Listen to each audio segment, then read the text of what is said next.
Estados Unidos perdeu a guerra contra o Irã e teve um prejuízo tremendo em termos de geopolítica internacional. Só saiu perdendo. Nesse vídeo eu vou mostrar oito fatos irrefutáveis que demonstram claramente que saiu pela culatra. Tudo que os Estados Unidos imaginou saiu pela culatra. Os Estados Unidos tinham um problema que era a questão nuclear em relação a Israel, tinha o problema do bloqueio de Hormuz e tinha o problema do petrodólar, de fazer o Irã não vender mais petróleo em dólar. Não conseguiu essas três coisas. Não conseguiu. Vai ter que devolver os 300 bilhões que estão congelados, que estão sancionados, devolver 300 bilhões para o Irã. E além disso, tem 8 coisas aqui, 8 fatos que eu vou mostrar para você, que vai ficar muito evidente o retrocesso que foi esse cerco e essa guerra lá no Irã. A primeira coisa que eu quero mostrar para vocês é o seguinte, em questão ao Paquistão. Relação entre a Arábia Saudita e Paquistão. Foi um efeito colateral da guerra. Mas você fala, mas não envolve o Irã? Envolve sim. Porque o Paquistão é tratado pelo Irã, como irmão. As cartas que foram enviadas lá para o Paquistão disseram irmão ou irmãos paquistaneses, e assim que existia uma relação. São muçulmanos. Né? Mas o que aconteceu de fato foi o seguinte. A Arábia Saudita, quando percebeu que os Estados Unidos não estava protegendo o seu território e que a Arábia Saudita podia contar com o Irã para expulsar os americanos e estadunidenses do seu território, sim, porque teve hotéis, teve bases militares que foram atacadas. A Arábia Saudita percebeu o ponto fraco dos Estados Unidos. Era a deixa que eles precisavam. Então fez um acordo com o Paquistão, que tem arma nuclear, portanto está hoje coberto com um acordo nuclear. Hoje pode-se dizer que se a Arábia Saudita for atacada, o Paquistão vai defender. Mandou 8 mil tropas, 2 esquadrões de drones, sistema de defesa chinês e 16 caças de fabricação paquistanesa e chinesa, uma joint venture entre os dois. E o acordo vai mais longe.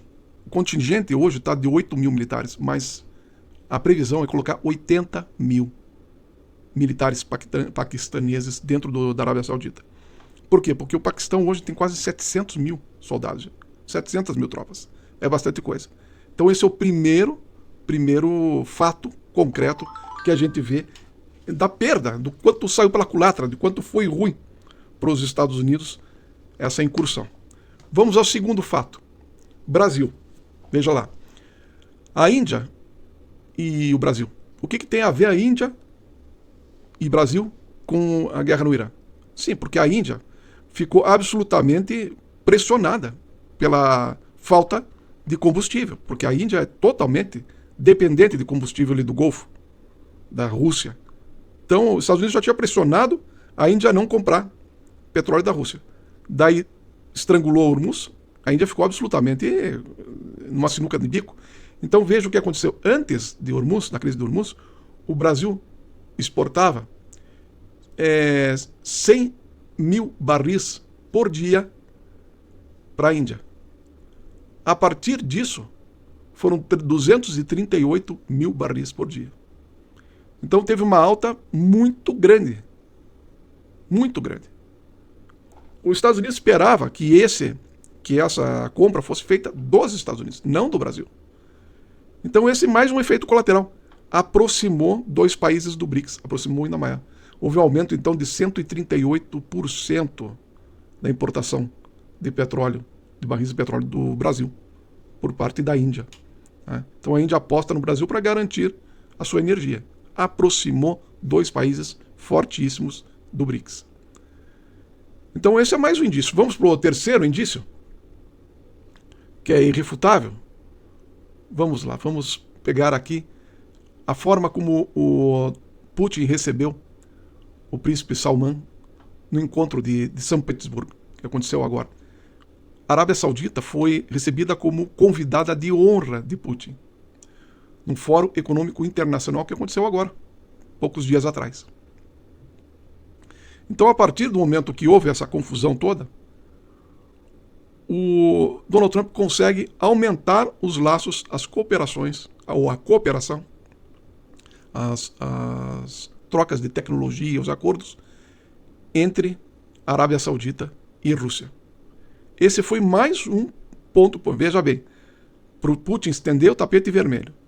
O príncipe Salman foi, foram fechados 1,280 milhões, 1 bilhão e 280 milhões de investimentos.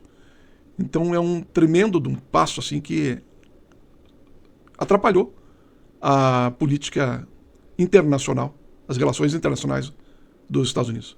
Mais dois países que se aproximam, com uma ressalva. A Arábia Saudita, os Estados Unidos contavam como vassalo, como escravo, como sem oportunidade de se descolar. E não foi isso que aconteceu. Então esse encontro, que o príncipe Salman é convidado como convidado de honra, demonstra essa aproximação. É um fato que é irrefutável. O próximo. Bom, se os Estados Unidos tinha o interesse em enfraquecer a China e enfraquecer o Irã, em relação à China, o que aconteceu? Porque os Estados Unidos queria que a China não mais aceitasse pagamentos de petróleo iraniano em yuan. Não fizesse mais.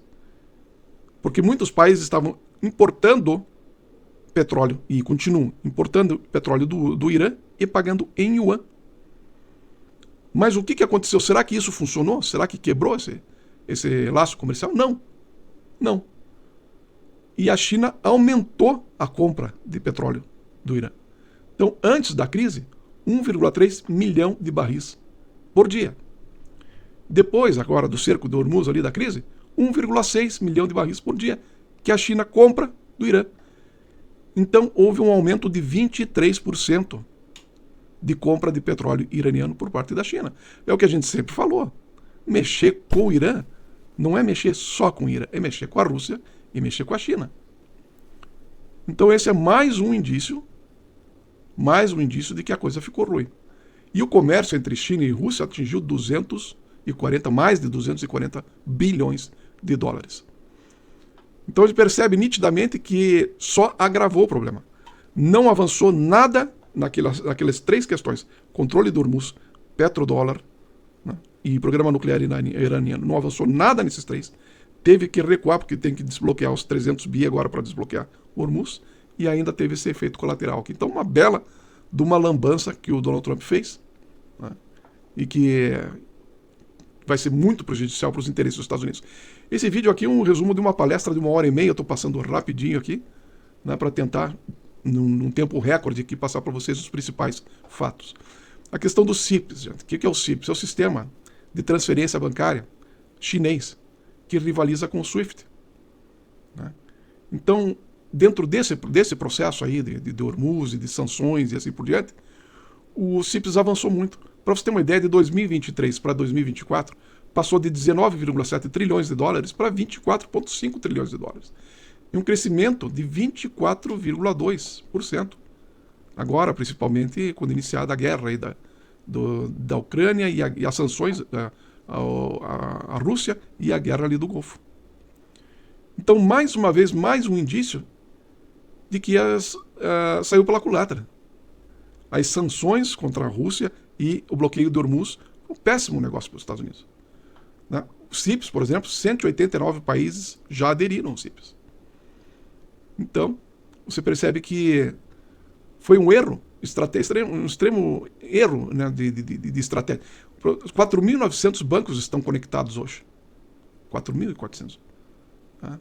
8,2 milhões de transações só em 2024. Então isso aí vai aumentando a integração entre os países. E volto a dizer, chama para esse bloco do BRICS países que os Estados Unidos considerava ser países dominados. É isso que eu quero dizer. Esse é o grande efeito colateral de todos. Fortalece os BRICS e atrai para os BRICS países que os Estados Unidos achavam que tinha controle absoluto, e não tem. Outro dado interessante é a questão da hegemonia do dólar. A desdolarização que ocorreu agora, a partir, comparando antes e depois de Hormuz, foi um troço absurdo. E segue aquela tendência agora. 2001, era 72% das reservas globais eram em dólar. Em 2025, 56,8%. Agora, depois do Hormuz, foi para 51,3%. Então a desdolarização assim, está caindo, está aumentando, e a hegemonia do dólar está caindo violentamente. mais um indício de que a coisa está indo de mal a pior. Quanto mais os Estados Unidos aperta, quanto menos ele usa da diplomacia, da cooperação, mais a situação se agrava. Então esse aqui é o 7º fato concreto que a gente percebe que está acontecendo, né? E que é irrefutável. O 8º é o seguinte: nesse acordo, nessa visita que o príncipe Salman esteve lá da Arábia Saudita, lá na Rússia, foram 100 países presentes, mais de 100 países. Então os Estados Unidos tinha interesse de abafar a China, abafar o BRICS, abafar a Rússia, não conseguiu. Né? E só com a Arábia Saudita foram fechados mais de 13 acordos assinados durante essa crise de Hormuz. O que demonstra claramente que perdeu muita influência ali no Golfo. Sem falar na saída de Emirados Árabes da OPEP, né, e outras consequências mais. A Índia, principalmente, né, recebeu o Putin lá com um tapete vermelho, compra os jatos Sukhoi. Enfim, você só tem indícios de que foi de mal a pior. Os Estados Unidos optou por uma estratégia que não funciona mais, simplesmente. É porque o mundo descobriu a falcatrua do petrodólar, o mundo não aceita mais a pressão militar, o mundo criou outros blocos econômicos que rivalizam com os Estados Unidos tremendamente. Então, esses são 8 indícios da derrota que os Estados Unidos sofreu e que estão amplamente divulgados aí, né, em todos os jornais e até mesmo dados do Federal Reserve, que eu passei aqui, alguns são do Federal Reserve. É isso. 8 fatos de que os Estados Unidos, que comprovam que os Estados Unidos foi de mal a pior. O próximo vídeo eu vou falar sobre o que faz com que a economia dos Estados Unidos esteja por um fio. Ela está por um fio de desabar. Está muito tênue, está muito frágil, e eu vou dar vários indícios, assim como dei 8 fatos aqui, mostrando o quão frágil está a economia dos Estados Unidos e por que ela está a um passo de colapsar.